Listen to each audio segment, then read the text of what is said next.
വയനാട് പുൽപ്പള്ളി പഞ്ചായത്തിലെ standing committee തിരഞ്ഞെടുപ്പിൽ BJP UDF ധാരണയുണ്ടെന്ന് സ്ഥിരീകരിച്ച കോൺഗ്രസ് സംഘം.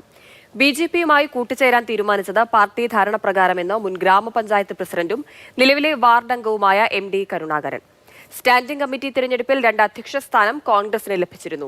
ക്ഷേമകാര്യ സ്റ്റാൻഡിംഗ് കമ്മിറ്റിയിലേക്ക് ബിജെപി പ്രതിനിധിയായ വനിതയും തിരഞ്ഞെടുക്കപ്പെട്ടു. പുൽപ്പള്ളി പഞ്ചായത്തിൽ LDF-ന് 9ഉം UDF-ന് 8ഉം BJP-ക്ക് 4ഉം സീറ്റുകളാണുള്ളത്. BJP-യും UDF-ഉം ധാരണയായതോടെ 12 വോട്ടുകൾ നേടിയാണ് സ്റ്റാൻഡിംഗ് കമ്മിറ്റി പിടിച്ചെടുത്തത്.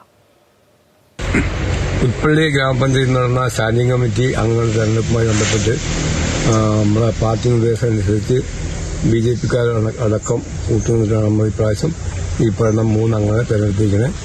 അത് രാവിലെ തന്നെ പാർലമെന്റ് പാർട്ടി ഉണ്ടായിരുന്നു. പാർലമെന്റ് പാർട്ടി ഓഫീസിൽ വെച്ച് നമ്മുടെ ആൾക്കാർ, മണ്ഡലം പ്രസിഡന്റ് അടക്കമുള്ള ആൾക്കാർ അങ്ങനെ BJP ആയിട്ട് അലയൻസ് ഉണ്ടെന്നും അതുകൊണ്ട് നമ്മൾ വോട്ട് ചെയ്യണമെന്ന് പറയുക അനുസരിച്ച് നമ്മൾ വോട്ട് ചെയ്തിരിക്കണം. ഇന്ന് നമ്മുടെ സ്റ്റാൻഡിംഗ് കമ്മിറ്റി വികസനകാര്യ സ്റ്റാൻഡിംഗ് കമ്മിറ്റി, അതുപോലെ ആരോഗ്യ വിദ്യാഭ്യാസ സ്റ്റാൻഡിംഗ് കമ്മിറ്റി, ക്ഷേമകാര്യ സ്റ്റാൻഡിംഗ് കമ്മിറ്റി.